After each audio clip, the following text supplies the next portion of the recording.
So hopefully we'll have a couple of people join.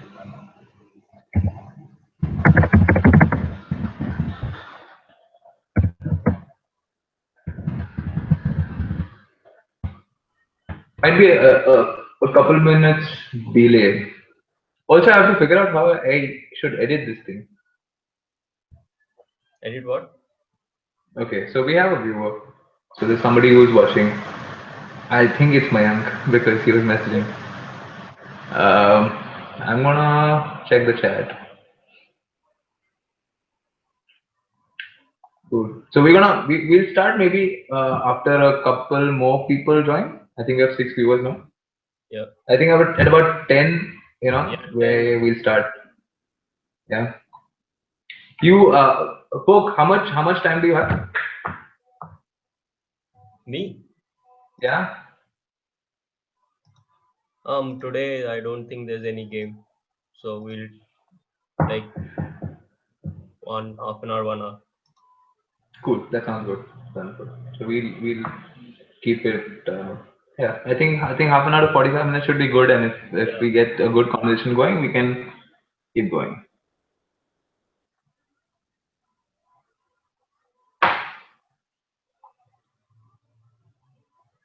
Okay. So I'm just gonna start. What's up, guys?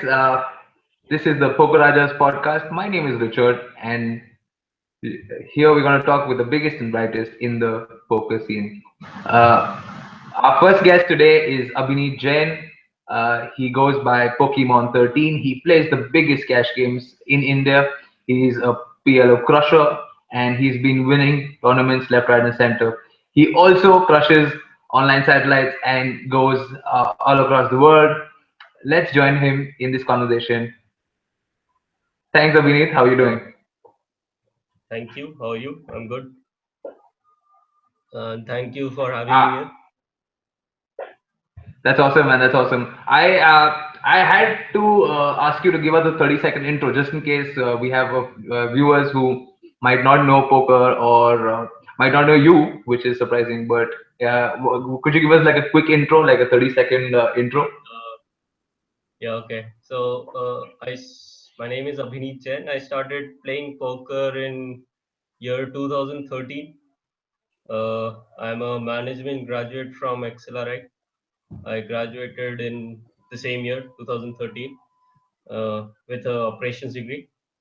And so uh, I was introduced to poker by my roommate in Mumbai.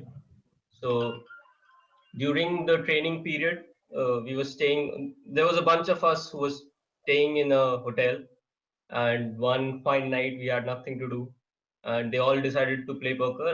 I never touched.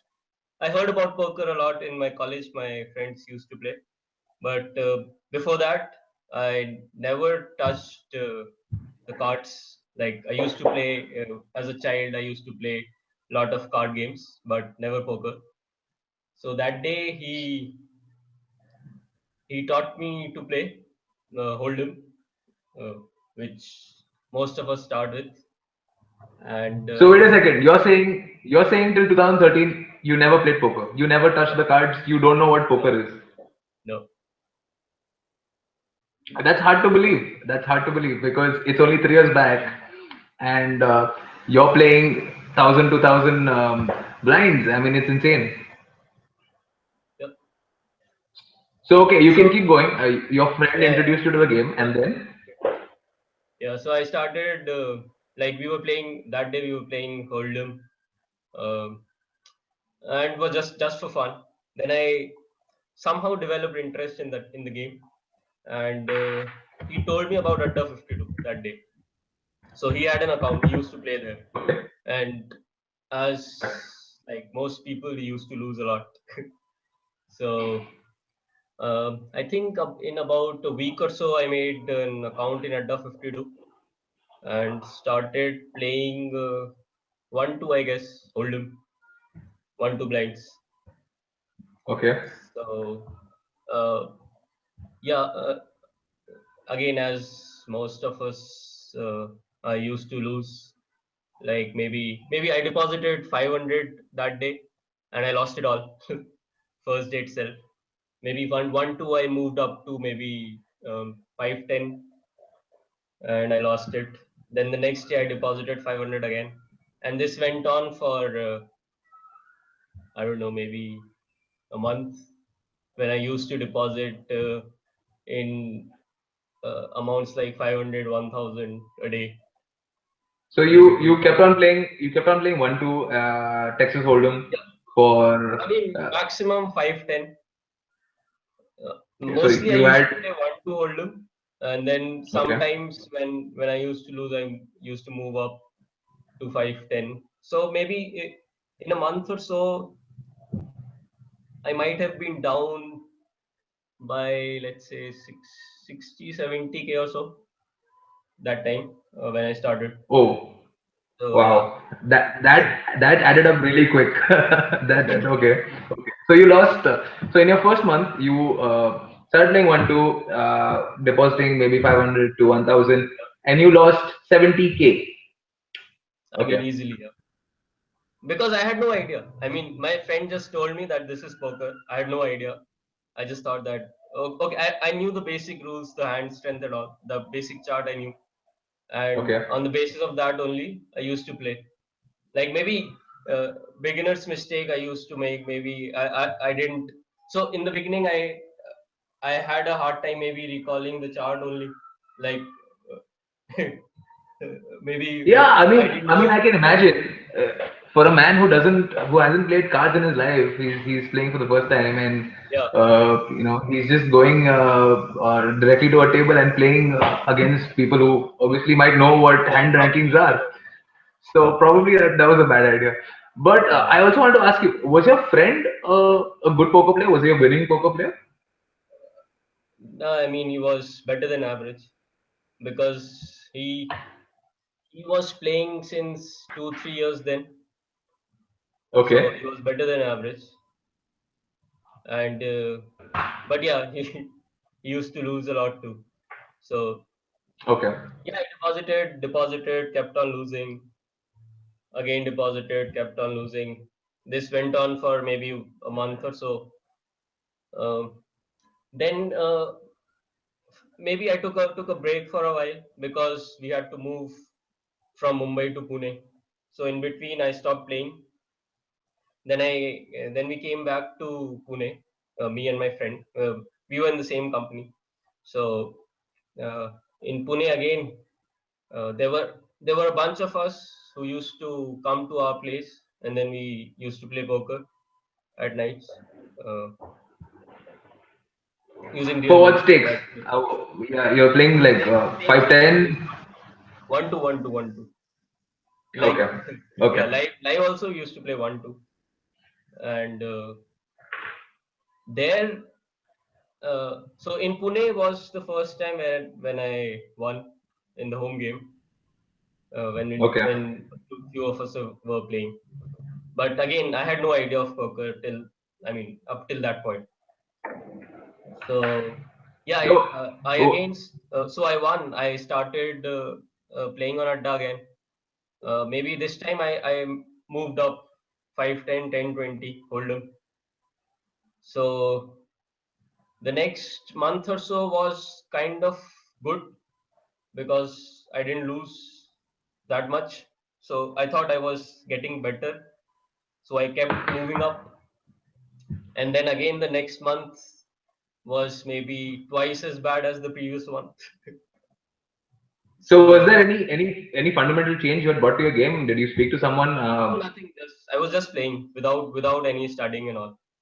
I was So just okay, playing. so let me get this straight. So you were playing 1-2, and you were taking shots at 5-10 whenever you had degen moments, Yeah. and so you lost 70K in the first month. Kept playing home games with your buddies for 1-2, 5-10. Then you went on a winning month, and then you again Yeah. went for a downswing for Not like a a month, lakh. maybe a week or so. Not a month, maybe a week or so. Okay. So, but did you win like a substantial amount, or was it No, just like had a maybe 10 20K. okay? But it was a winning week basically. I didn't It lose was a a winning lot. week. Yeah, Yeah. yeah. I was losing Okay. So for a month, then the then month after, you go and lose like a lakh and a half. Is it? yeah, yeah, around that. because I moved up to 10-20, and then I think around this time I started playing PLO, because when you lose a lot, I was in that frame of mind that I need to recover this money, and I saw this game PLO on Adda 52. My friend didn't introduce me.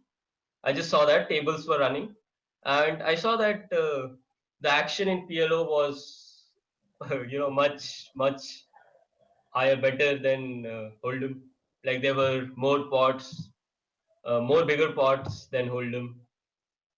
So And I at this went. point, nothing is a bad idea. I mean, after you losing, a considerable amount, I think nothing is a bad idea. I think Yeah, it was yeah. a good I mean, thing that you saw PLO and you I took a was shot in at that it. region frame of mind, anyways. So I thought, okay, this might be a way to recover my money.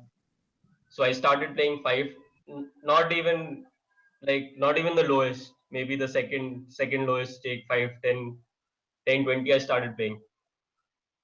So so the next month I doubled my losses playing PLO. Oh my So God. it is exponentially increasing. So I started with Okay. 70K, then I lost like 1.5 lakhs. Then next month I lose like 2-3 lakhs. So by this point, I think I was playing poker for 5 months or so, and I must have lost like 4 lakhs or something. And the sad part that time was I had a education loan in on my head. Okay, and I had no. I mean, whatever I was earning was through my job and some uh, maybe savings from my previous job. So I used to. I'm basically an mechanical engineer. So I passed out in 2009, and I worked for 2 years in Maruti in Gurgaon. So I had some savings from that. So by this time, like in 4-5 months, my bank account was zero, and I'm Okay. not even exaggerating. It was zero. It was actually zero. Wow. I had zero money in my bank account. I had zero money in my poker account, and I was playing PLO. I maybe took a shot even at 25-50. I might have. I don't exactly remember, but I might You might have. I mean, I believe you. I have. believe you. Yeah. So obviously I was pretty depressed. Like that day when I had zero in my account, that's when I mean, I realized what depression, what how why I mean how people can be depressed, or you know what state of mind can people be in uh, when they are facing extreme conditions. So I had Okay, like but 8 lakhs loan sorry. on my head, and I had zero uh, money on in my account, and uh, I had a source of income, but yeah, it You were was spending honestly, money faster than you were earning it, basically, yeah, and yeah. you I had you zero basically money. went on a I had yeah. nothing. I mean, you basically was spending of your salary, and probably you Yeah, must have spent money which you might have kept for your education loan as well at some yeah, point. yeah.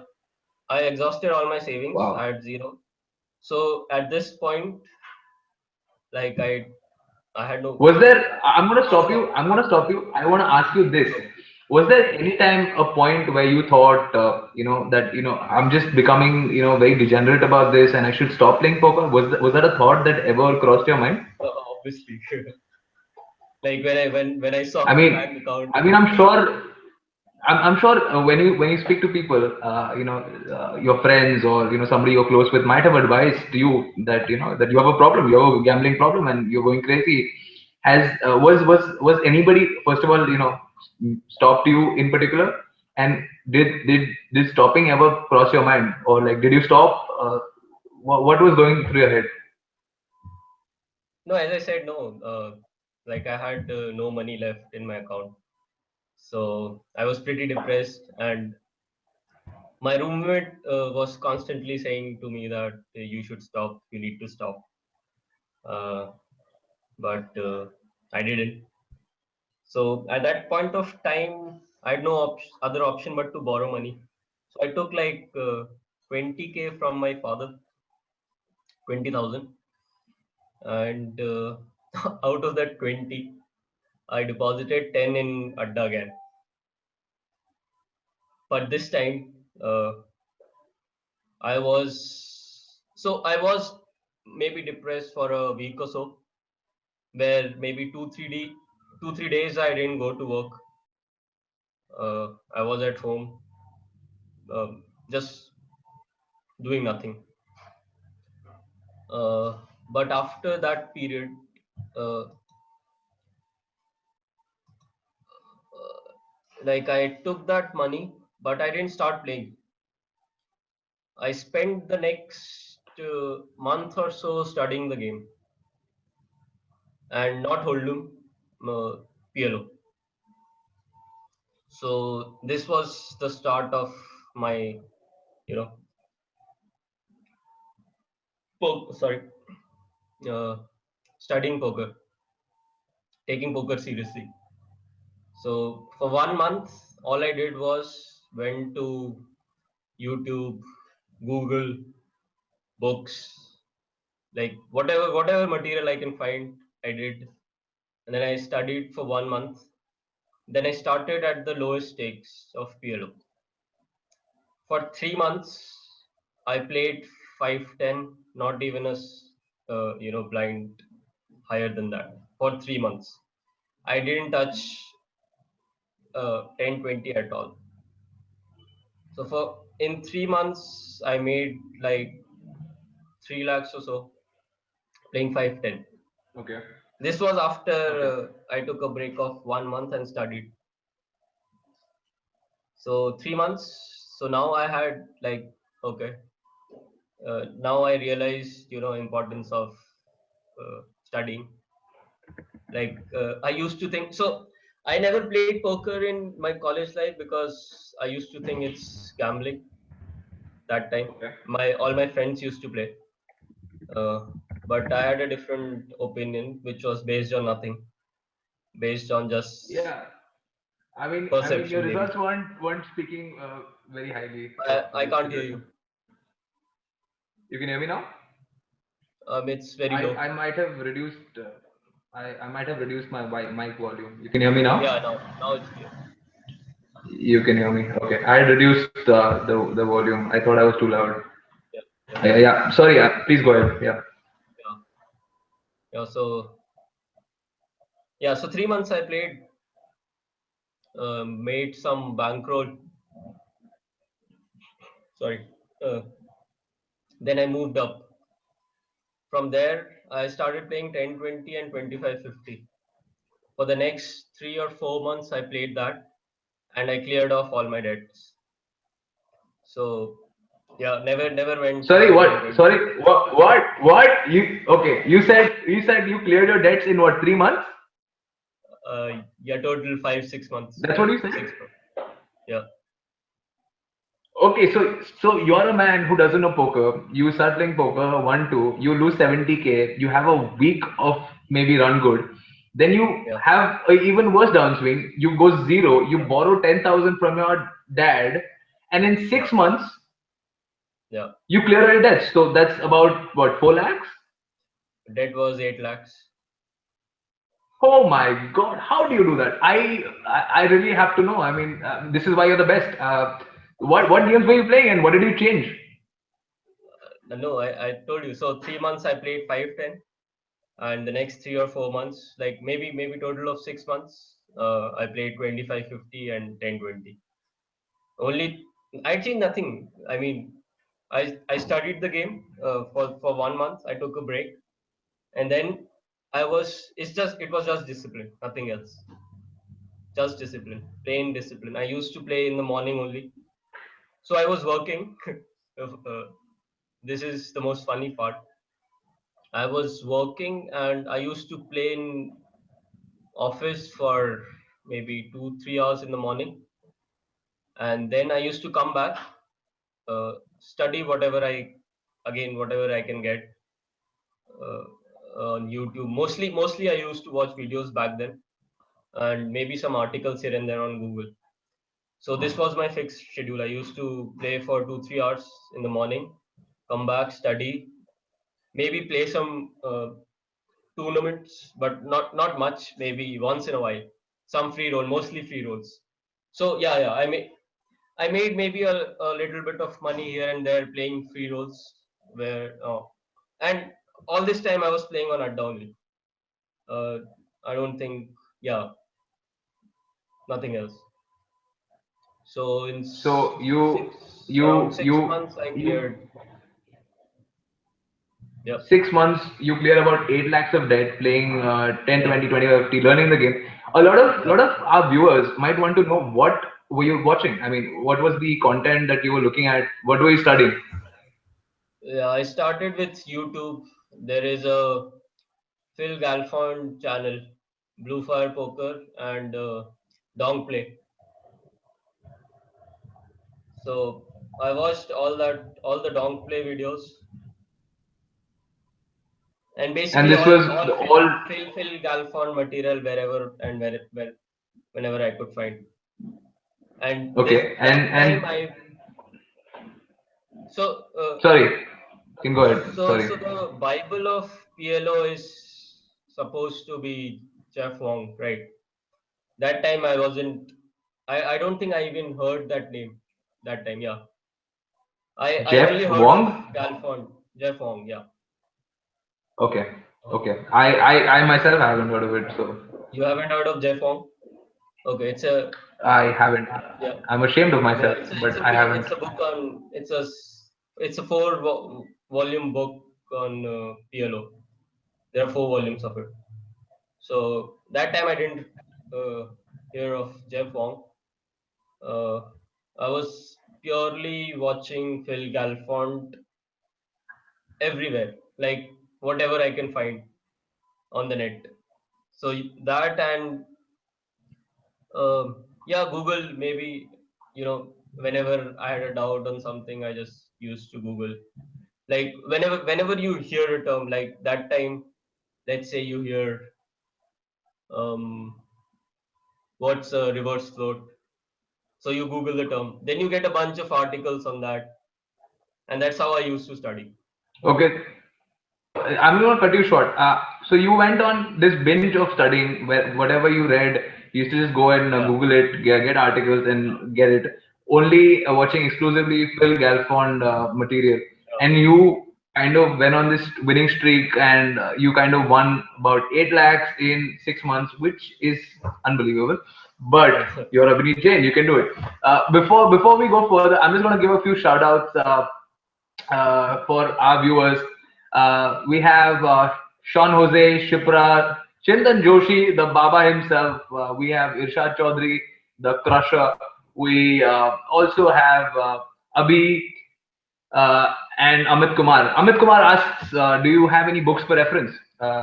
Would you recommend Jeff Wong? You think PLO? yeah, yeah. Uh, Jeff Wong is a must for PLO, like all the 4 volumes.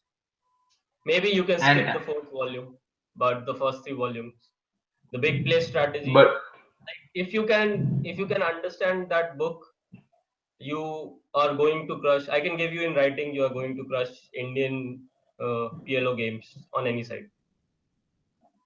yeah, but I was going to ask you if the Up book till is outdated 50, because I think up till 50, up to 100. 50. Yeah. A lot of PLO grinders might find that offensive that you're sharing such secrets. Uh, I mean, I don't think like at these uh, we we are not playing a lot on these stakes. Most of the players that I know, which are playing high stakes or nosebleed stakes at on Indian sites, and they don't mind. I don't think anybody minds people knowing that Jeff Wong is a gold mine. Like okay, fair enough. we So Jeff Wong is the book you want to recommend. Amit Kumar, that's an answer. You gonna go and check out Jeff Wong. So you did win about 8 lakhs in 6 months. Moving on from that, how did you move on into no limit and tournaments? Like, how did that Yeah, come so into play? during this period, I used to play bunch of free rolls on Adda 52. So I used to win in those, but I never really studied for tournaments or MTTs or even Hold'em. Up till now, I haven't studied for Hold'em, I think. Yeah, I'm kidding. So, yeah, so when I cleared all my debts, I had like I had to grind for a month or so to make a bankroll, and then gradually I started moving up higher, like 50, 100. Now again, uh, as they say, history repeats itself. So I again went broke after clearing my loan. I somehow, I became overconfident. I started paying 100, 200, maybe at times 200, 400. And then in the next maybe 2, 3 months, I lost everything I had. So I was back to not maybe zero, but yeah, back to nothing.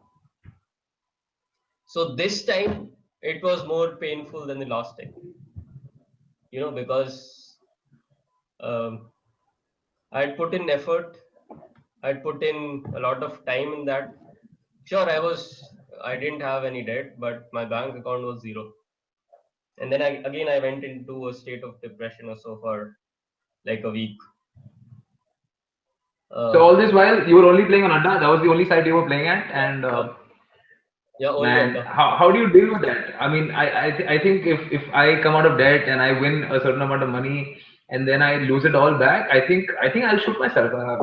It must have been a very difficult time for you. Yeah, it was very difficult. Like I wasn't planning to shoot myself and all, but like I had no clue what to do in life. I was in that state of mind. I was clueless basically. When you work very hard towards something and you don't get the results, you kind of become helpless. You're in a helpless state of mind that you lose confidence basically. When you lose confidence, you have nothing. So that time I had zero confidence in my abilities in anything, let alone poker. I was in that state of mind, which was very close to mild depression, you can say. So, but the good thing is, like, both my parents are psychologists. So I've I've grown up dealing with situations better than most people have. So I'm like I have a whole library of books on psychology in my home, in my house. So I've studied a bunch of stuff. So it is better for me to deal with extreme states, extreme emotional states, as compared to other people, I would say, because I have had that kind of a background. So yes, I was in a very bad state, but I would So say that what exactly was your approach? I mean, did you decide that, oh man, this is it? I'm gonna start working on my game even harder, or was it a point where you just felt like you should distance yourself from the game? I mean, what yeah, was yeah. your thought? So the initial reaction always is that I will quit poker tomorrow. Whenever whenever you lose, you have a losing session. Uh, I will quit poker tomorrow. Like the next thing I'll do tomorrow is to. So I used to, take out. I had no money anyways. I used to give my password to my roommate, and I used to tell him that please change it and don't tell me. So that was the first reaction uh, to whenever I used to have a downswing. So that time again I was broke. I did the same thing. Maybe I didn't play for 1 or 2 days. Then I again started. I thought, um, okay, I have zero money. I need to grind. So maybe I had like 10K left. I started playing those free tournaments or loyalty tournaments. So maybe I had 10K. I started 5, 10 again. grinded, made again. I think in one or 2 months, I would have made 3-4 lakhs playing till 25-50. Okay, and then in Adda there is a VIP chip system. So when you convert your VIP chips to real, your TDS is deducted. When you lose in VIP chips, it shows this much you have lost. Like this is the amount which is there in. So suppose I lose 1 lakh in VIP table, it will show when I go to convert option. It will show that this is your negative balance. So at that point, I must have had like 4 5 negative VIP. So I made maybe 2 3. Again went back to higher stakes, made like so while grinding, I again made my bankroll back to 6 7 lakhs. Then I started playing 501k. I Oh remember my God. I remember, I think Okay. in 1 week I lost 10 lakhs.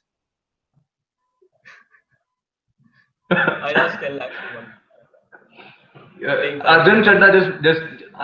we have a comment from Arjun Chadda. He just said, Yeah. you're a classic DJ, I was.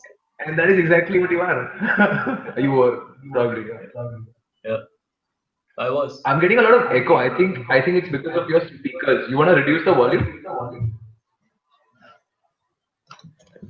on your speakers. Is it fine now? I think it should be fine now. Are you getting any reverb? No, I'm not getting any reverb. You can hear me? No. Yeah, I can hear you. Yeah, that's it. So there's no echo. You can go ahead. I just wanted to give Yeah. a couple shout outs again. So Arjun Chadda said you're a classic DJ. And, we have Vinod Meglamani who said he is gonna shoot you because you are giving out book secrets. Uh, uh, we have Killer MJ who says you have a filmy story and Oh, uh, there's a lot more to yeah, it. yeah. I mean, yeah. Chintan says you study everything except bankroll management. Yeah. They don't Yeah. teach that. Yeah, you So can't so Google that. you can't you can probably, but You you don't can think about it. if you know that it's a thing. You can Google that. I know. That time I Yeah, I didn't know, mean, but that I time. can totally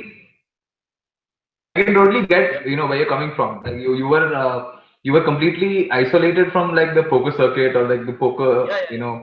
I was. group as such. You were just this one guy who's trying to make some money off PLO, losing it, Yep. working hard, coming back, and you didn't have anybody who's into poker or Nope. might be able to help you Just my roommate. to. So You might whatever. not be the best person to take advice from. Yeah, it was that. Okay, Like I, okay. I, I So never used to discuss, hands or never used to do a group study or no session as such. I never had a coach that time. Um I whatever I was doing was on my own, and only way uh, uh, how the only way for my improvement that time was to take shots at higher stakes. Like that was, I think I didn't know that time, but that was the only way I was improving that time. I was losing money. That's another story, but yeah. So during that yeah, I this think a time, lot of. So yep, I was saying that I think a lot of professional players will agree that the people like how there are spots in games where there's a whale sitting who's ready to punt a lot of money and every all the pros are trying to target him. In reality it's the whale who turns out to have the fastest learning graph because he's constantly playing pots with better people. He's constantly in situations where he's put to the test. He's seeing a lot more showdowns than anyone else. So I think I mean if you're smart enough, uh, exactly. people who punt or like take big shots are people who actually have the fastest learning curve. And I think you had moments of those in your degen moment. Yeah, there is no way you can improve without playing higher stakes. Like you can grind 25, 50 all your life. You will be best at those stakes, but you will have no idea once you move up higher. With unless you start playing there, put volume in that. So my issue that time was I had no idea about bankroll management as such, and I used to take shots outside my limit, of course, and I used to lose it all. So that time I before like during this period when I lost this big amount, I was playing tournaments like free roll tournaments on Adda, and during this time was this Vegas thing happened. This Las Vegas satellite. So the first satellite which I won was WSOP. This was organized by Adda in 2014. So during my short taking period, I generated a lot of loyalty points, and the criteria to qualify for this satellite was loyalty points. So I qualified. I made the required loyalty points, and there was a tournament that time of I think 20 odd players. So the top 20 players based on loyalty points qualifies for a tournament, and the winner of the tournament gets a 8 lakh package to uh, Las Vegas, which includes your travel, stay, and WSOP ticket. So I qualified, and fortunately, I won the tournament. So And 2014 was the first time you won a satellite, yep, this was the first satellite ever. and then you never stopped winning. Yeah, I think I've lost two only. I think. WPT Arya. That must have killed you, right? You must be feeling so bad. I mean, I was disappointed because it was Vegas. So yeah, yeah, I think I've yeah on Adda all WPTs except WPT Arya, WSOPC in Bazi, and then all these main events I usually get tickets through satellites. So So as far yeah. as I know, you've been. I think the last DPT also you free rolled with a satellite. Oh yeah, yeah, yeah. You went for the W. I've You so you you this did, yeah. started with IPC on Spartan. So I So IPC on. Okay, okay, my first okay. I satellite, think that was 2015. I think so, yeah. So Okay. after this, I started playing a bunch of satellites. I free rolled Hi-Fi Tour on Bazi, IPC on Spartan, uh, DPT on Bazi, then oh sorry BPT on Bazi, then Deltin Poker Tournament. This is the second time I'm free rolling. I will be free rolling February, and yeah, You already two or won for three Feb. IPC. So I won for the last time, but that got mixed up with WPT Nottingham. So sorry, So WPT you China. did go for WPT not. So you did go for WPT WPT China. China. I I went think for you were having WPT some China, and I'll be going for DPT, which is going to Cambodia. be held in from You're going to 24th Cambodia as to well. 29th Feb. So the next DPT I will be free rolling. So yeah, maybe Okay. six, seven. You also won the Cambodia WPT if I'm not mistaken. Did Yeah, you? yeah, yeah. Cambodia, I'm going You with did them. win. Yeah, I won Man. the first event only.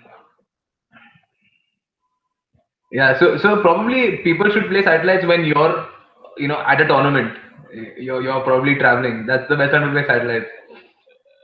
I mean, I think we're too caught up with all your satellite victories. So I'm very confused about this. So I'm just gonna ask you a different question, which one of our viewers has given. Uh, I think you already answered that. Okay. Okay. So one of our viewers, Abhi101, he asks, how long were you a JSR resident? I don't know what JSR is. What is JSR? So you are from Jamshedpur. So you stayed there for long. Did you do some schooling? I did my post graduation from XLRI Jamshedpur, so I was there for 2 years. Okay. So you were born and brought up in Jamshedpur as well? No, no, no. I was born and brought up in Jabalpur, Madhya Pradesh. In I did Jabalpur. my All right. All engineering, right. All so right. I'll Okay. tell you in brief. I did my engineering from NIT Bhopal. I was there in Bhopal for 4 years, mechanical engineering. Then I went to Maruti Suzuki for 2 years in Gurgaon. Uh, I worked there for 2 years.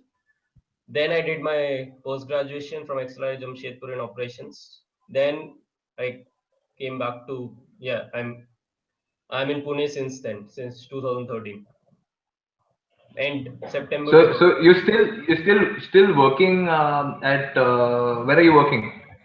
Um, I was actually I'm still in Tata Motors. Like I'm on leave, but I will be putting my papers in January. Yeah, should be a good time. Should be a good time to leave. You've kind of I been will, busting everyone in the Indian poker scene. So it's a pretty good time. You've been with Tata Motors for like a long time then, like uh, about three and a half years. like 2.5 years now. So okay, so moving on. So you kind of uh, had this whole learning experience by playing yourself, having learning sessions with yourself. Yeah, You moved and kind of discovered your own playing style. You yeah. continued playing PLO. When was the point where you actually had outside help?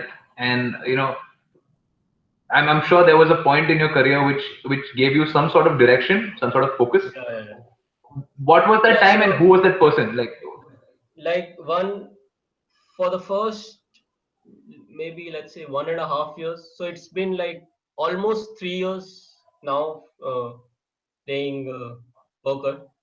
But for the first 1.5 years, I was almost a break-even player. So till 1.5 years, I used to play low stakes, move up, bust myself, move down, grind, make a roll, move up, bust. So I've had like in the first 1.5 2 years, I've had two or three 10 lakh uh, downswings in a week or month or so. And after that, I think then there was another phase where I started like up till now, my efforts, like my studying efforts were mediocre to say the least, you know. It was like just googling stuff, just you watching YouTube channels or something, whatever I can find. But then, after that, uh, I started studying like after I think 1.5 or 2 years, I started taking it more seriously. So I started studying a lot. I would say in a more planned manner than before. So at that times I like I think I started Poker Stars 2 years back. So that time I started playing on Poker Stars. I downloaded a bunch of softwares and stuff like Poker Tracker and all. And then I my uh, studying was way better than before. Like I used to focus on finding my leaks. I started discussing hands with a bunch of my friends. I came to know Anmol during this time, like a year back. So we like for a month or so we used to have a session every day. So he never, like, he used to play PLO MTTs, but he never played PLO Cash before, I think, meeting me. So I introduced him to PLO Cash. He used to We used to go through his PokerStars sessions, uh, hand history sessions. He used to go through mine, like PLO, and we used to discuss hands and make strategy and stuff together. So during this period, I think improved a lot. Uh, and yeah, then then I started, discovering more things about poker. Discovered some training sites, uh, met a bunch of people, met Abhishek Goindi in Nottingham. So, let me stop you there. Let me stop you there. I want to speak about reverse floaters, but Yeah, before that, I wanna kind of deviate to ask you a few questions. yeah. So we have a question. First of all, why aren't you trolling? There are a lot of people who are talking about your trolling excerpts. So, what is it about trolling that you like? I mean, are you a professional troller? I mean, is there a strategy that you have as far as trolling is concerned? I, I, I, I think that's my only source of entertainment. But I just want to ask you: is there? I mean, what what kind of ignites the trolling? Is it you feel like trolling when you hear something which may not make sense, or is it just randomly you pick on stuff to troll at? Or what is it? What is it that gets the I best out mean, of Abhineet? I don't need to write. There are how to say this. You want to say stupid There are nicely. things which are apparently funny. Like, you can see it's funny, but it doesn't appear to other people unless you point it out. For me, like, most of the things are funny. Like, I find the group IPPA very funny, to be honest. There's maybe a 10% of the posts which are worth something, maybe even not even 10%. It's But I it's think like, that always happens when you have a public forum. When you have a public forum, there's going to be a lot yeah, of stuff which may not be useful, may not be applicable because there are so many people talking. I think IPP has about more than that yeah, people there. So I'm just playing devil's advocate. I'm just trying to come from the other side and look at this. So yeah, it might offend a lot of people that your comments. That it yeah. It should shows that not. you're not taking. That's my point. It should not offend you. So I mean, maybe they how feel. can you find something funny so offensive? That's what I don't I get. mean, I think maybe if somebody is speaking on a very serious note and he's giving their But the that heartfelt shouldn't. peace of mind. Okay, okay, I get your You point. know, when somebody says something funny, I can take it two ways. I can say, "Ha, this is so funny," or I can say, "Man, he thinks I'm an idiot." That's the only reason why Okay, he would okay, say something okay, funny. okay. Let's take an example. Let's take it. You take any post. If you find anything So substantial, I want to speak about. I think there was one post today. I think it was one Mr. Vikram Singh. He was posting about something very genuine. I felt about you have deviation. absolutely no idea what that post meant. You Uh, have no background of. I'm telling you that nobody knows what that post was about, and that's why it was funny, because that post was meant to be targeted to Anmol. And how can you not make fun of such people? How can you not? I, Like, I he's don't know. I publicly mean, trying to defame a person. I mean, no, I that's think stupid. before things got like really serious. There was a moment where his post kind of spoke very seriously about stuff. I don't know if there was anything spoken before that, But as far as from a Yeah. third person point of view. See, most like when you read that post, you might think that he's trying to tell you something. Like he wrote about ROI and stuff, and about turbos and about different structure of tournaments, and how he posted a bunch of graphs and all. So for a person who doesn't know the background of that post, would appear that he's trying to educate people, but he is not, because you don't know the background of the post. So Okay, he's I not think actually I think trying this to was educate people. He's trying to defame a person. okay. So this may not be the best example that we can take. I think there's a lot of background to this post which we don't know. I don't think we should speculate. Take for Uh, example the um, Spartan rake scam. It was posted by a fake profile. How can you not troll a fake profile? Yeah, I think How can trolling you a not? fake profile is kind of default. I mean, if you don't troll a fake profile, then we have a problem. There is. That is cool. But poke, I'm not talking about a fake profile. You troll anything. I think if Jesus were to post on IPPA, you would troll him. But I think we should not discuss this post because I think there's a lot we don't know about, and I don't want to take Yeah, names and have conversations. I'm going to take another question. This is from yeah. Abhi147.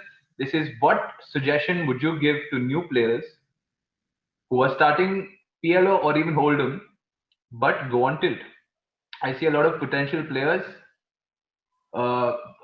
potential players' careers not even starting due to tilt. Yeah. Any suggestions for them?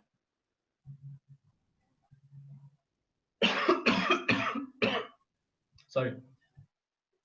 Yeah. So I've been in a similar situation before. Like tilt will kill your career before it even starts. So whoever wants to take poker seriously, poker is like, I'm talking about online poker, not live poker. Online poker is one of the most toughest job in the world. It if you treat it like a hobby, you will never succeed. You will. I can give you in writing. You can never succeed. You have to work so hard. You have you have to be so focused. You have to be so disciplined, so patient. Like all these things.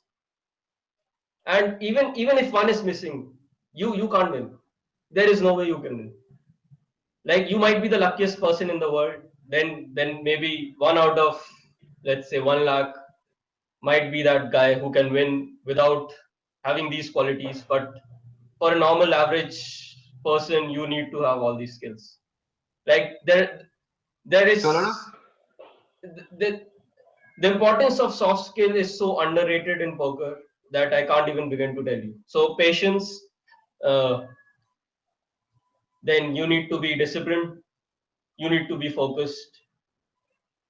These three things, before touching any book, if you don't have these three things, you will never succeed in poker. There is no way. If you can, so if obviously anyone can give me there's an a lot of example, I'll go to poker tomorrow. example of someone who is not disciplined, Someone not who has focused. succeeded with all these things. I don't know. Maybe Dan Bilzerian. I don't know. I don't know, man. You again see lack of information. The story of Dan Bilzerian is, we don't have enough time to discuss that, but go Google it. You'll come to know. Yeah, yeah. I know the story of Dan Bilzerian. He's a very smart guy. He Yeah, picks up the right games. There's a lot of things that he does, but he necessarily isn't the best poker player. I mean, yeah. so You're there not. is a chance. So these are not the rules. These are exceptions to the rules. Correct. You Correct. So first you want to be the yes. rule before you can be the exception. You are you are either born an exception or you either become a rule. You understood that? Boom. That was insane, man. That was deep. That was deep. That took me by surprise. I'll tell you that much. Yeah. So you're saying that without the basic integral parts of your system where you're patient, you're focused, you're disciplined. Without Yeah. that, there isn't even a point of approaching poker, especially Yeah. online poker. Uh, Patience, which focus, discipline. PFD. Super. So that This is that that I like think is a pretty these cool three answer. I skills think you need to master before even trying to touch a book. yeah. I think that's solid advice. I think that's solid advice. I want to take another Yeah. question. Uh, I saw a lot of good questions, man, but uh, okay, so I have another question. Do your trolls give you an edge on the poker table when you're playing, against, a couple of people who are active on the chat? Do your chat trolls kind of give you an edge? Has there ever been a point where you have talked an What is opponent into making a bad call? I'll okay. I'll ask you a question. What is the ultimate aim of a poker player? Like what level do you want to achieve as a poker player? So you are a poker player yourself, right? That's What right. That's what do right. you aim if you're playing your opponent? What is your ultimate aim? To tilt him, right? Just to tilt him, to make him do, make mistakes. Whenever you are playing an opponent who is level-headed, or maybe as level-headed, or maybe more level-headed than you, it will be difficult for you. It will be a game of skill. If you can tilt your opponent, it's not a game of skill. Yeah, that makes sense. That makes sense. You don't That need to use much again, skill if your opponent is tilted. I think, and at the stakes that you're playing, I just wanted to know what kind of So, so, edge do you think there so is? I mean, yeah. So you know, I don't mind people hating me, because when people hate me, they'll come and try to beat me. And so there are bad beats in poker, right? I'll maybe suck out a few hands. So let's say I won a huge pot against a player who thinks I'm an idiot. In the next 1 hour, he'll give away all his bankroll to me just because he lost one pot to me and he thinks he's a better player than me. And this is something like, to achieve this level, I haven't achieved that yet, to tilt my opponents to a level where you can take the whole bankroll. But to achieve that level is the ultimate aim of a poker player. To tilt your opponent so hard that within you know within a period of time you can take away all his bankroll. yeah, I mean, That's what I can totally relate to this because yeah. I I may have been on the opposite end of this. I may have tilted or hated a player and eventually ended up giving him the stack. Yeah. And It happens with all of us. The only problem is only a few of us recognize it and then work on it to remove it. It is very hard. That is true. That is true. I wanna again move on to another thing. I wanted to ask you about your association with Indian Poker Pros. You have Yeah, recently decided to join them as a PLO coach. right. Uh, but and before that, you were also started. You had started something called reverse floaters. Yeah, So yeah. So you want to talk about reverse floaters for a bit? yeah. So I met Abhishek Goendi in uh, Nottingham during WPT Nottingham. He also won a satellite. I've before that I heard I had heard of his name, but I never met that guy. So we met that time, and that's how we started, talking and all. And then again, uh, that period was I was on a learning curve where I was trying to find out methods to improve. Uh, I was playing a certain stakes and I was winning a certain. My win rate was constant at that point of time, so I was looking to ways to improve. And that's how I got in touch with Goendy, and we had this idea of starting a stable to coach and stake players, because personally I believe coaching is the best form of learning. Like, if you can coach a player, uh, I mean, that takes your learning curve to another level. If you can explain things what you think clearly to someone else. If he can get your point of view, your that thing gets much clearer in your head. So maybe you are in poker. We most of us, when we start, we do things unconsciously or subconsciously. But as and when we play, if you don't study, you will keep on doing things subconsciously and you will never improve. If you what studying helps is, take those things which you are thinking, which you are doing intuitively, you you start doing it consciously. So for example, just a very basic example, in hold'em you have a c betting strategy. So a person who has never studied hold'em, he's just playing. So over a period of time, he has put a lot of volume. Now he knows that this board comes, say, ace Broadway.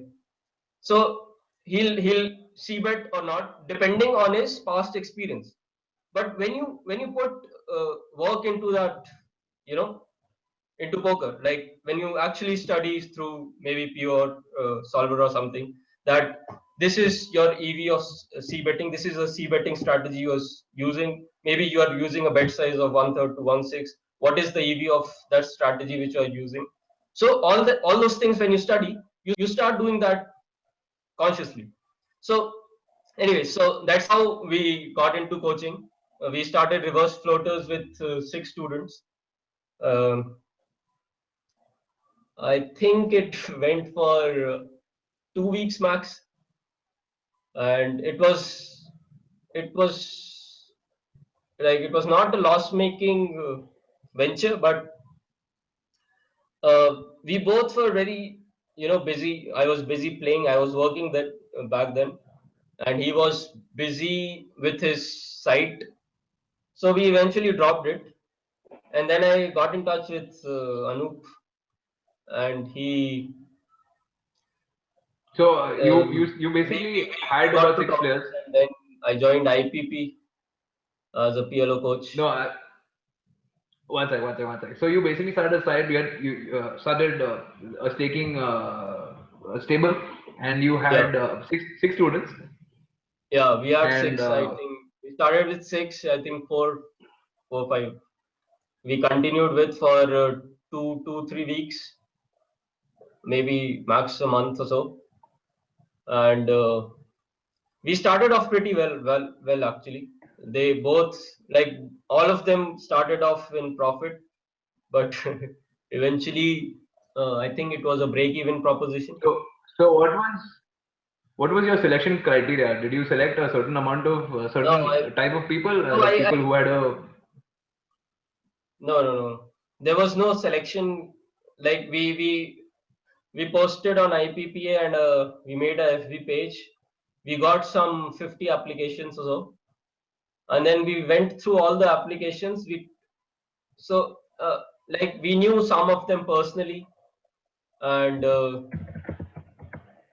some of them had messaged me saying that we want to be part of this and that.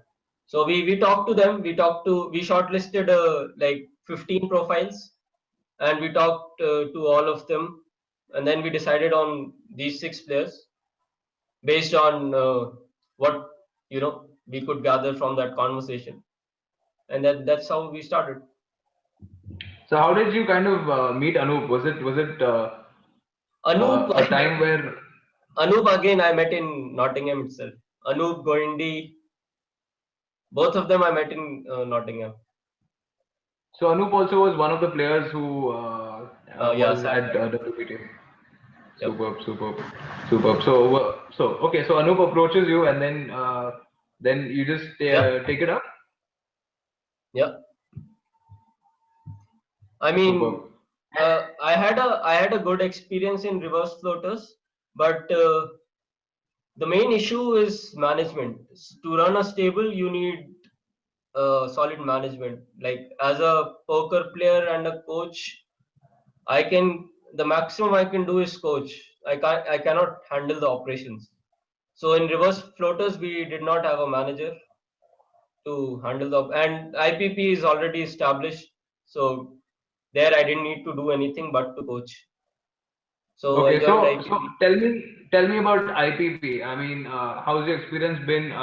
How do you think IPP is better than what you started, and what did you learn? I mean, so far. I mean, in terms I of think, how to run a stable.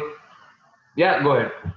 yeah, I think my win since I've started IPP, I've probably doubled my bankroll or so.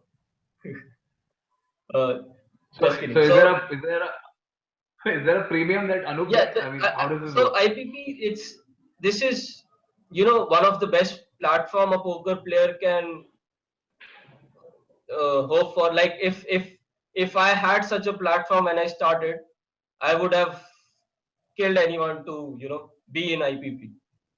It is so dynamic. Like you have access to coaches and players 24/7. You can clear your doubts. There is railing going on all the time whenever someone is deep in the tournament. So all those factors, it helps in, it motivates you as a player. It helps you keep focused in the game. You and of course it provides uh, they provide you we provide you bankroll to play, so you don't have to risk your own money. I mean, I can't begin to list down the advantages of being in a stable. I'm not just saying that IPP is probably the best in India so far, but any stable for that matter. For an aspiring poker player, like if you can't fix your leaks, if you can't uh, PFD, patience, focus, and discipline, if you can't improve that by yourself, just join a stable. You get So you are you saying you not get only. bankroll, you get coaching. I mean, what more can you ask for? So basically, you're saying that if a player wants to maybe learn the game, and he Yeah. has a bankroll, he should still probably join a stable just for the Yeah, coaching, I mean, just for if the kind of direction. you are not a winning player, if you want to take poker seriously, and if you're not a winning player, sure. I mean, there's no better thing than joining a stable. And if you are a winning player Fair and enough. you're stuck at a certain stake, let's say you are a winning player at 10-20, but you're not being able to move up to say 25-50, you're losing there, join a stable. You get a So how bankroll. many how many You players? Sorry. We I was have actually asking how many players do you currently have in your PLF stable? PLO, we have around 10 right now, and we are looking to add more. So is We're there a also, particular. yeah, we are also, we Is are there very strict with the rules, because if you can't follow the rules, as I said in the beginning, like poker is one of the toughest job in the world. So if you're not serious about it, like there's no point. If you are Okay, going to be I'm breaking gonna stop rules, you. if you I are have a going to be, question. yeah, I have a question. So some of our viewers, want to know that is IPP only for full-time players? Yeah. So why don't you tell us what is expected out of a player when he is, he wants to join IPP? What is expected of him? yeah, the only thing which is expected is to be, follow the rules, be disciplined. Like you don't need to be a full-time player. If you can put in three, let's say 3-4 hours a day, maybe 3 hours a day, and then you can 2 hours a day, or maybe you can put more volume in the weekend. If you can put like 30-40 hours a week and you're doing a job, that's good enough. But in those 30 hours, you need to follow the rules, whatever Okay, do you rules we wanna do have you wanna laid down in the quickly stable. tell us? Do you wanna quickly tell us Yeah, what the rules are, because yeah. it So sounds scary. these are basic rules. These are, yeah, like nothing out of out of the box or anything.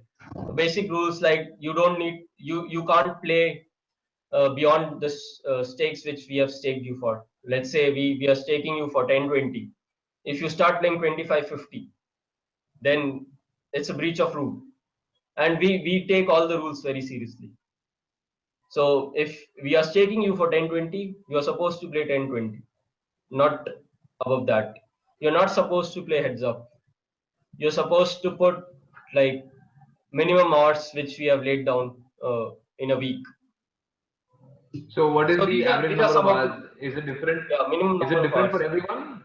Is there a No, no, minimum for it's different for common. It's everyone? like 30-40 hours a week. So if even a recreational or a part-time player wants to play, he has to put in Yeah, about 30 hours a sure, week. sure, sure. And how often do you all have your coaching sessions? I Is said there coaches are available 24/7. okay, okay. So So basically if you want, you have a if you forum. want, if you have a doubt, you can ping me at 4 a.m. I will be available. If you I need a believe you. session I tomorrow, believe you. you just need to inform me, beforehand, like one day in advance, and you can have a session tomorrow. So where can people reach you? Can they reach you on Uh, Facebook? there's Facebook? the site indianpokerpros.com. So anybody who wants to join can fill the form and join. That's fantastic. That's fantastic. So since you have joined IPP in the okay, I have a question which has been asked again and again. So I'm gonna take this question. It's from Chandralekha P. I assume it's a woman. Uh, his her question is, what are your views about RNG being rigged? Come on, it's not completely random. Hmm. Why do you say that? What do you have to say about that? A lot of people might feel like the RNG is not actually random. Okay, so see the difference between, I don't know whether people know this or not. The difference, like PokerStars has the best RNG and it's the most expensive one. Like nobody else, I don't think any site can even afford it. So they have a different RNG than most of the sites, and all these site like Indian sites, maybe the Spartan and all, the Spartan and Ninja, and they are using a third party software, and Adda and Bazi have an Indian software. So I don't think RNG, like people think, what, how can it be rigged? I'll ask you. So what people think is uh, that RNG is rigged in against them. Like I have, it literally doesn't make any sense for me that why would a site rig an RNG? Like I mean I need to, Okay, I if that actually person is online, can you ask him or her what is the meaning of rig? okay, okay. Uh, so The only problem in Indian sites where not all but most of the sites are lacking is security. By security I mean collusion and multi accounting. So these are the two major issues on Indian sites where you need to be aware of this. So that's why I mostly avoid playing on anonymous tables. I play on sites. I play against opponents whom I know. Like on Adda, if there is a collusion going on, I will know. And like you cannot collude. If you are playing with me, you cannot collude. It's as simple as that. I know all my okay, opponents. Whoever is playing, okay. I know that. So So you have a good I have reported collusions earlier on Adda, and they have taken action on that. So yeah, okay. these are the two. And this RNG being rigged is basically variance which, if you I have played on all sites. I've played on Adda, I've played on Bauzi, I've played on Spartan, Ninja, Go Poker, FTR Poker. I have ample volume on all of these sites, and I can tell you in writing that all the RNGs are same. Like Okay. you will have a I downswing actually on every side, you will have an upswing on every side. If so you I if you want to see rigged RNG, you go play on Poker Stars, you will pull your hair. You will go bald. okay. I actually just asked you to kind of troll you. I feel like the RNGs are fine. There might be certain situations where people think when too much action is generated, it might be secretly done because the site wants more action because it gives them more rake. Okay. So So I have a reply to that also. Of course, side wants more action, but look at the Indian sides, man. Everybody wants to play every hand. You do you understand how if everyone is playing every hand, the pots will be big, right? You compare this with poker stars. You open a table of poker stars, you open a table of Indian side.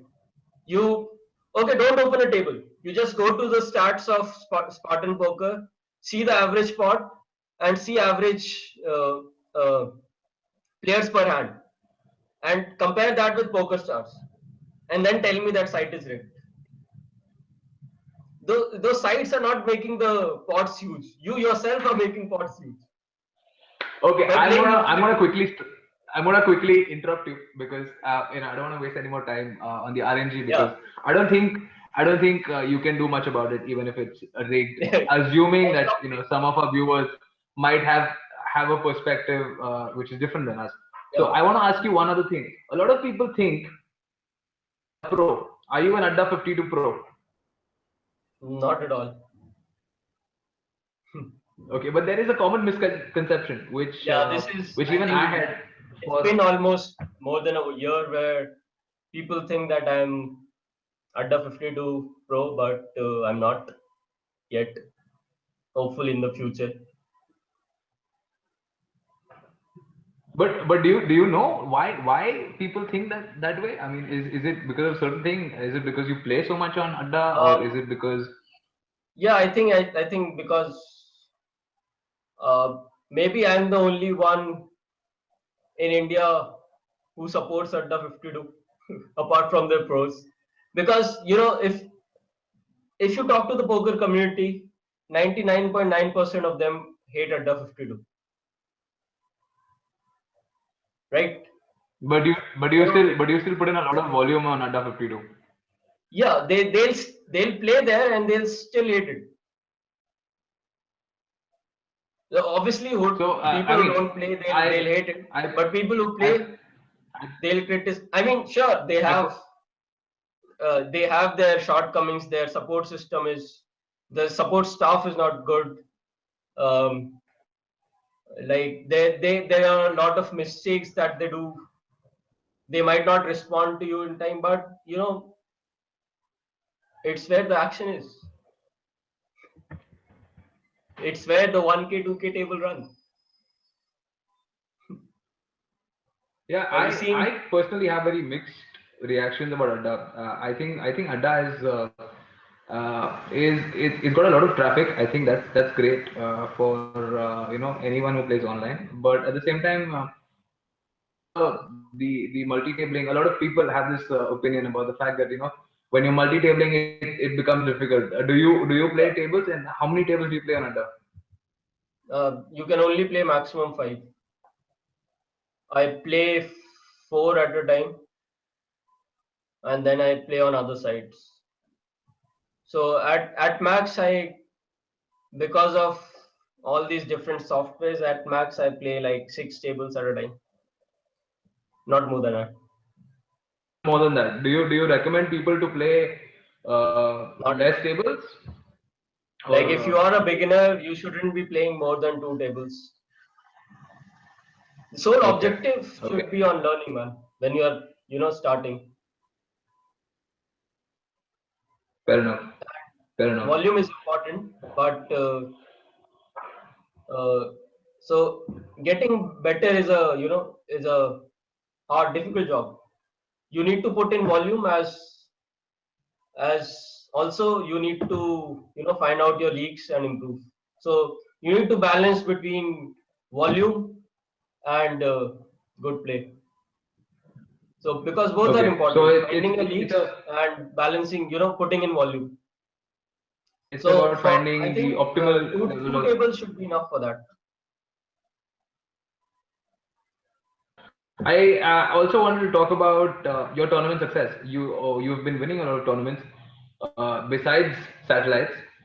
You want to tell us which tournaments did you recently win? I'm not, yeah, I not really like my on Indian sites. My tournament ROI must be like I'm not a losing player, but it's not so good. Like I tend to make the money in many tournaments. Like recently, I was second in Bazi High Roller, but as I said, I've never put in as much hours or as much effort into studying Hold'em or tournaments as I've done in PLO. So most of my edge, which comes in tournaments, is because of my study in PLO. Whenever you learn a game, whenever you learn a strategy, that helps you in learning a different game. So for me, like if I put in a effort in a mixed game, let's say PLO 8 or anything, lose to 7, I will. It will be much easier for me to pick that game because I've already put in a certain amount of time and effort in a certain game. The strategies will be different, but I'll be able to pick it up much faster than a average person who has not done any study.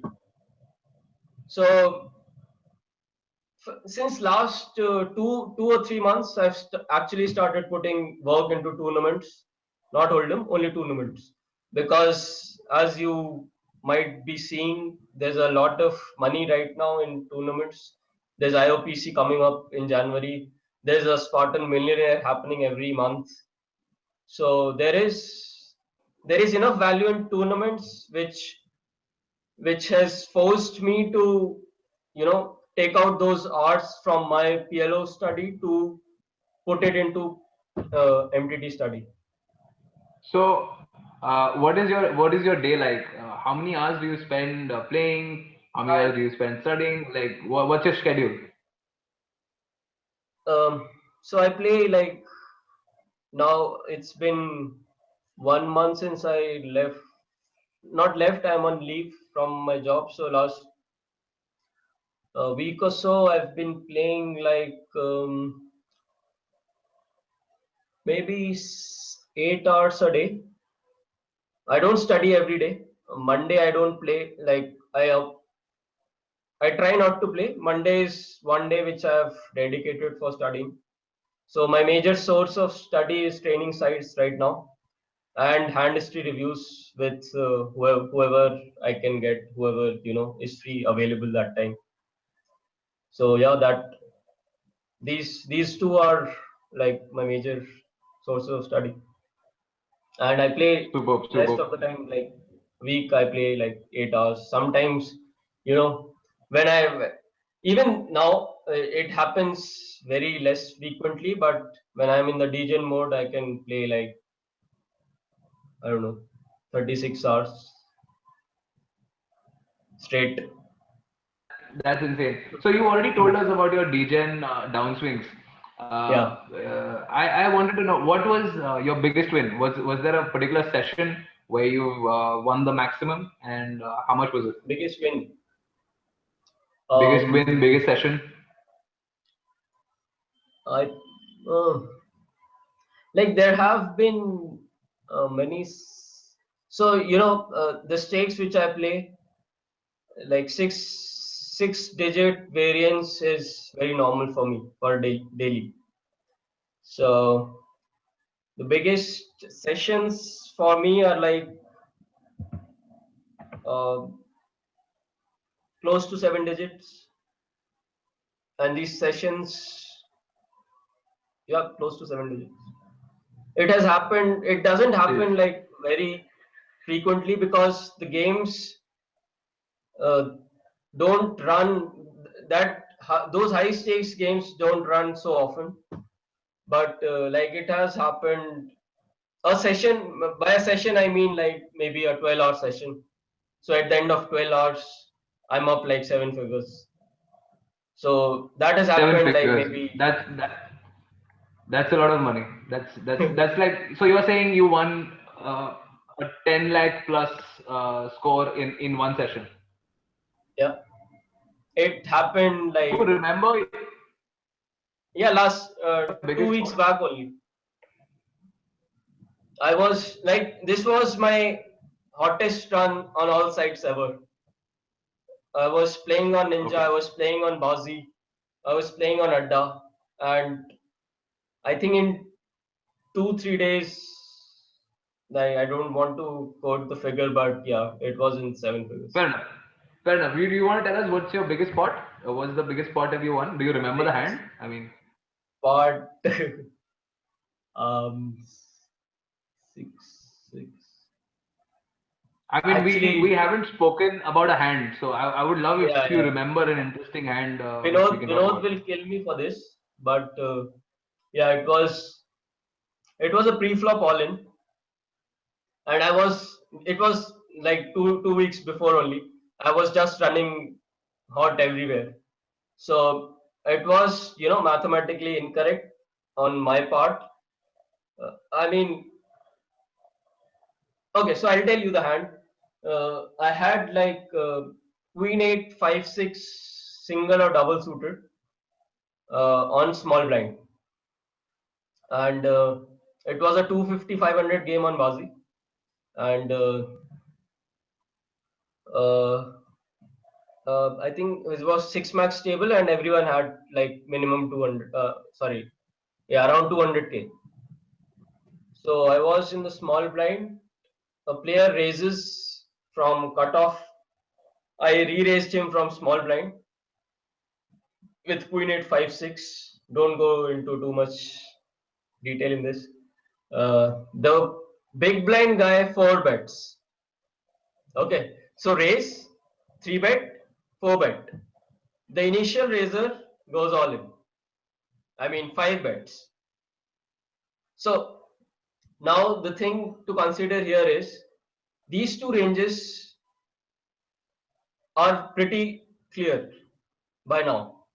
They both either have aces or one has aces, one has kings. Against aces and kings, I have like 25% equity. If they both have aces, I have 35% equity. So yeah, I shoved 2 lakh pre-flop. Oh my God. He shoved. That guy You, shoved. what did they Okay, show? it What was did they a have? 600K pot. Pre-flop all in. They both had aces, so I was in pretty good shape. You had Queen Eight Like Jack this Six. is, I was in the best shape possible with that hand. If one of them had kings, would have had What kings, hand did then you have again? queen eight five six double suited. Okay, I think you had a Do different you? hand No. because I Let me have ask you one Vinod's thing. message. Okay. Do you play Okay, PLO? Do you play I PLO? play very. No, I don't understand PLO, so I Okay. wouldn't be comfortable answering Okay. questions about So PLO. yeah, if I tell this hand to anyone, the first reaction would be what you had. But if you start, do you use pro poker tools? If you So if you so you're start, saying so you're saying that in this particular hand, their ranges were so defined that you thought yes, even having a weaker hand gave you an edge because they it's kind of it's not might be. it's not no no no. So see, I would say it's a break even play at best, because if I told you the equities, right? I need to have more than 33% equity for this call to be profitable, right? Because I'm getting 3:1 3 on to my money, 1. That's right. right? So against the ranges which both of them have, which is predominantly aces and kings, I have like 25 to 35%. So yeah, it is not a profitable call, but I was running hot, man. But it's not but it's not as crazy as one would think, is what you're saying. Yeah, It is not as crazy as one might think. Fair Intuitively enough. you might think Fair that enough. I'm stupid. I might be, but I'm not. So that was 6 lakhs, right? The That people was want numbers. I mean, the chat's going crazy about numbers. So that was I think that was a 6 lakh pot. 6 lakhs. I Wow, that is I think pretty I sick. won That's a pretty sick. 7 lakh pot 1 year back, but I don't really remember the hand. But yeah, never a seven-figure pot, I think, because um, yeah, no, six, seven is the max because games are there are no games that high on Indian sites. The maximum you will find is 500 1K blinds, 1K 2K runs on Adda these days, but there is never a seven-figure hand, a seven-figure pot. Okay. Yeah. You've had a few international trips because of your satellite wins, or you've traveled a little bit in the last couple of years. What was your Yeah. best trip, and can you tell us a few experiences about which might be interesting? Um my first trip was my best trip. The WSOP, Las Vegas. Just being at that place is so overwhelming. As a poker player, and I was just starting that time. It was just the starting of my poker journey or my poker career. I just started playing. I I I just landed in Vegas, and there were all these. I never played live before that, so I saw all these tables, all the players playing. I was so overwhelmed. I just sat on a cash table. I just lost. I couldn't make a move that time. I had no experience of life.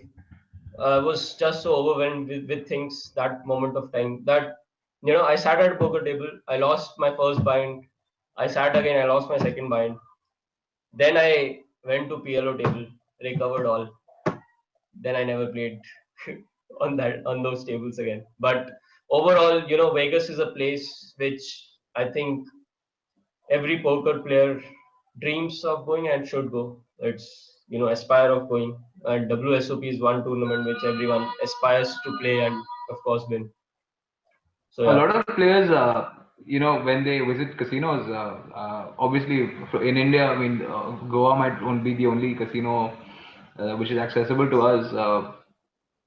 Obviously, you can take trips, but there's nothing which is easily accessible. So a lot of poker players have a gambling tendency. They play a lot of pit games. Are you into blackjack, roulette? Do you have a degen side where you kind of I have spend time at the pit games? I've only played blackjack once in my life. That too in Vegas, and that too with the money which I won that time from poker. And after that, I've never played. I've never played. Maybe roulette. Maybe in Europe, I played once, maybe 10 pounds or so, but nothing else. Okay. I We have never a played. question in the chat. It's from Like I am a Abhishek DJ in Rathod. poker only, but nowhere else. Okay. If you have a Okay. question, So yeah. we have another question. Yeah, we have a question. Uh, how important do you think is physical fitness in poker? Extremely important. Uh, like uh, I'm probably the last person to say this because of poker, I've not been able to focus on my health, but I plan to change that now. But to be playing for like 12 to 24 hours at a stretch to uh, be able to play those long hours, you need a lot of focus and all that. For all that, you need to be physically active. If you're not, again, that just Are brings you in one more factor which will be a hindrance to your A game. okay? Are you like were you ever into sports while in school or college? Oh, I Uh, have been a sportsman all my life. I was part of really? What do you play? I play all sports. I was part of all you name it. I was part of it. I was even playing carom that time. I was part of table tennis team, badminton, carom, basketball, football, cricket. What else is there? I was the winner like 2 years in a row in 100 meters uh, in my college. I was the Wow. yeah So you've been a sportsman all your life. You've been a very yeah competitive person in general. Also, yeah I think you have a very resilient, or stubborn, as some might call it, approach to things. I think yeah is. Do you find it difficult to fail or lose at something? yeah. It is very difficult. Like that is Yeah. one thing which I have been trying to overcome. That is what I'll say one of my weaknesses, because as I mentioned earlier, you need your opponent to be in that state of mind, not yourself. You need your opponent to be egoistic, not you. So yeah, that is one of my weaknesses, which I Okay. have to a certain extent. I have. Okay.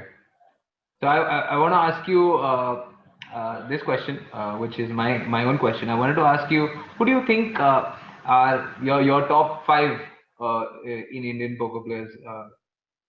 You look up to in terms of success or in terms of skill level? Uh,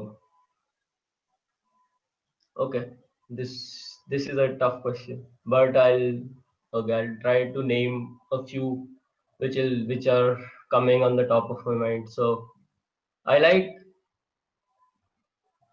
these are the people who I have met or have helped me in my game, or I think are very good in their approaches. So five, right?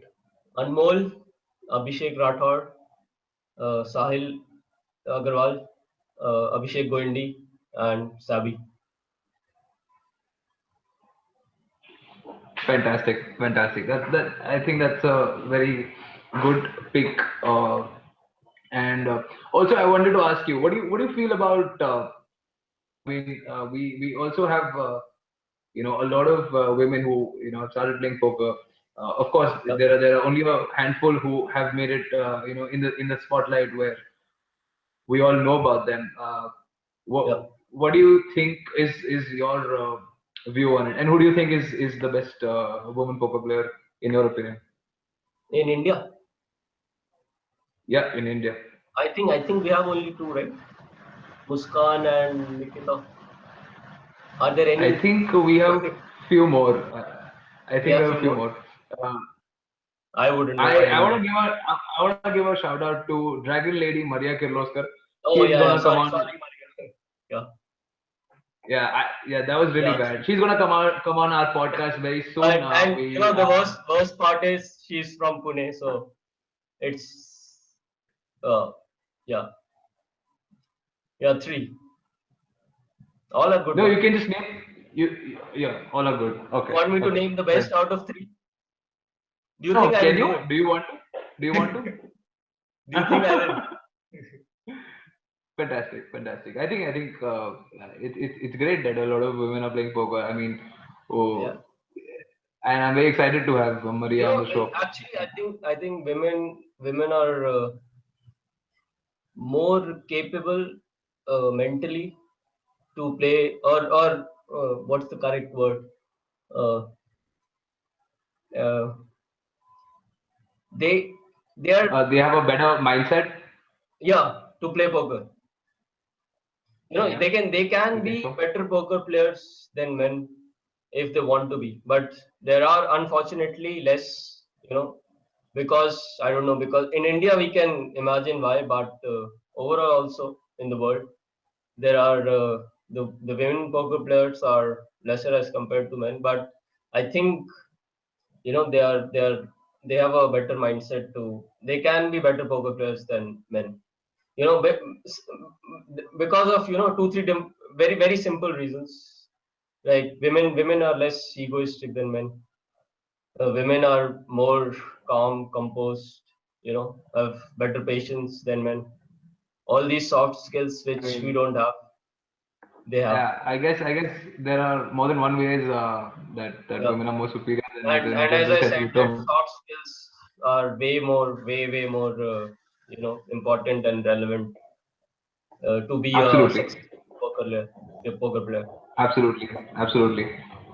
So besides this, what are future plans? I mean, do you want to? Is there any So particular right now, landmark you want to hit? um, like last year, I set a target which I have not yet achieved. I'm close to it, like in terms of monetary target. For next year, I have made some targets, but the idea right now is to play poker for a few months, and I've left my job because first of all, that job was pretty uninteresting, and I was devoting most of my time to poker, my time and energy. So it was a basically a waste of time there. So I will be devoting a few months to poker and see how it goes. If it doesn't work out, then I'll look for another job. But yeah, I have a So we have target. another interesting. Okay, so you have a target. Is it a monetary goal, or is it Yeah, I a have different you know? targets. Monetary is also one of them, but I have other targets too. And when you say you want to move out of poker, is it like a business venture? Do you want to become an No, entrepreneur? like I have a couple of friends with some ideas, so I'm looking into that also. But nothing, but nothing has materialized by now. It's not. It's at a very nascent stage, so So at too this early at to this say now. moment, you're just focusing on poker. You just have a few goals Yep, that yep, you want to hit the next year, and then probably you're yep. open to ideas and business opportunities. I have a very interesting question, and this is very sorry. Uh, I can't get the word. It's very apt for. Sorry, I had a moment there. So it's very apt for especially Indian poker player. It is, how do you deal with telling family friends that you play poker, considering that there's a certain level of stigma attached to it in especially the Indian culture Yeah, or the Indian yeah. My values. family doesn't approve of it. So So the problem is, like with my family, is they're very religious. I I don't think I can ever convince them, to for them poker is gambling. That's it. There is no argument I can make to support this fact that it is not. So yeah, we have. It was pretty difficult for me in the beginning, but we have not had a conversation regarding this. Like now, we don't have any conversations regarding this. They have. so I have they've kind of convinced them of the fact that, accepted it on some level. huh? They Come have again? sort of accepted it at some level. They've not approved of Yeah. it, but they've accepted So it. yeah. I have. It has come to a level where they have accepted the fact that uh, they will not understand. Uh, like I cannot make them understand what I cannot make them change their beliefs, and they cannot make them change mine. So to avoid conflicts, we have come Do to a you do conclusion you that Do you have a strategy which you can give to our viewers on how to approach telling your family or approach telling your friends? I mean there there cannot be a common strategy for this, but it depends on different personalities. Like if your parents are understanding, enough, they will. If they're not, then you have to you have to come to a conclusion that this thing shouldn't affect you. Like these conversations shouldn't affect. It used to affect me a lot, because we used to have this conversation every day.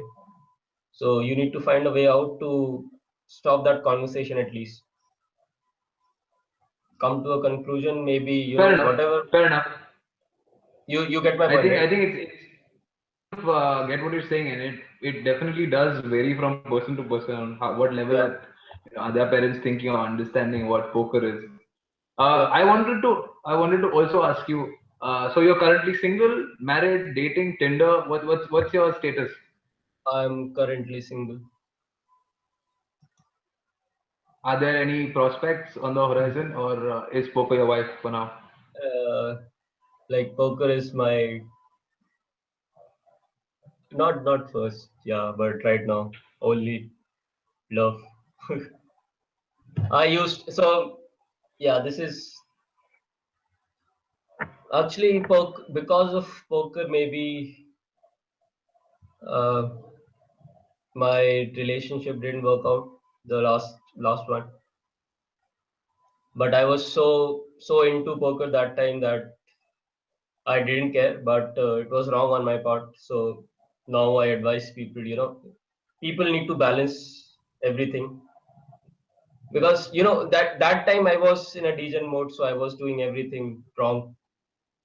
So once you realize wherever you're doing wrong, So then did you you you ever think of going back to your then girlfriend and sort of I think, and no, she making got things married recently. damn it. Okay. So definitely you've learned from that, and you advise people. Yeah, It's actually very difficult for a lot of people to balance poker and it's life in actually general. it's actually it's not difficult. It's only when you are in a degen mode it becomes difficult. It is actually very easy if you have a it if as I said, if you treat it like a job, you will succeed. If you treat it like a hobby, it will be a hobby. It will go away anyway, any day. Fair enough. That is exceptionally good advice. If Yeah, you approach things in the right way, I mean, also having a balance is important because yeah. I mean you've had really long sessions. Have you ever experienced like poker burnout? Did you take a break? I don't think in the last 2 years there has been a single day where I haven't played. I'm not even exaggerating. Man, Not a single day. how are you expecting people to take your balance bullshit? Like nobody's listening to you, man. Like they want to become like Abhineet Jain. I mean, I want No, to become like I was. Abhineet Jain. I want I to. have. It's only like in the last maybe 6 7 months or so where I have started. Not be in that degen mode, but for the good part of 2 years, I was a complete degen. Fair enough. And you need that. Fair Like you enough. need an extended period of time to learn something. Like you might have heard of that 10,000 hours thing. You need Yeah, to Malcolm practice Gladwell 10. Outliers. Yeah, Yeah, exactly. yeah. Yeah, so you need that. Like So I'm not saying that you start playing today. Let's say if somebody wants to be a poker player, aspire to be a great poker player, and he'll start, make a schedule, start playing. Then in the next 1 month he'll make 2 lakhs or something. It will never happen. You will have a decent episode, and then you will realize by making your own mistake. If it happens, then you are a genius and you're a exceptional person. But most of us learn the hard way. you wanna give shout outs to anyone who may watch is watching or may watch later? Do you wanna I like have no give a idea shout who's out? watching. I So let me give some shout outs. So you'll understand. I think we have Sean Jose is still watching. Shout out to Sean Jose. We have Anurag Srivastav. Uh, Kubal, I don't know how to say this. Kubal, this is Kuble. Thank you for watching. Chintan Joshi is still trolling the comments. Thank you, Chintan, for watching. We have Fez. also asking a few questions. Uh, so yeah, so Kubal had a question. Do you punt outside of poker? Is sports betting or any other No, sort of nothing, gambling? nothing at Nothing at all. all. Nothing at all. Are you into fantasy sports? Oh, no, yeah, I gamble in stocks. I used to gamble, then Okay. I Okay. shifted to trading. Okay. I used to day trade when I started playing poker, so I was a complete degen then back then. But now I've started investing. So we've been going for quite some time, and I don't want to have I didn't want to have such a long podcast on my first one, but I think you had a lot of interesting things and interesting, very candid stories that you shared with us, which I'm very thankful for. I Thank you. want to close this podcast, but I want to take some questions before we leave. I think the first question was from Chintan Joshi. He asked, "I started playing a few months back. What would your advice be for someone like me?" Someone like Chintan Joshi, he should troll less and focus on poker more. I would kind of approach that question the same way. So I'm just gonna see if I have any more questions. Yeah, I think we've covered almost everything. Uh, yeah, I think that's about it, Poke. You have been exceptionally, you've been so awesome. Thank you for sharing with us all your candid stories, all your degen moments. It was fantastic. I think, you know, are someone who's very resilient and very hardworking in what you do, which makes you, one of the best. And we hope that you keep going, and at the same time you keep educating others, and you have a very successful career ahead. Thank you. Thank you so much for having me here. So with that, let me just wrap up. I'm gonna put the links to my Facebook group, my Instagram. You can share and subscribe.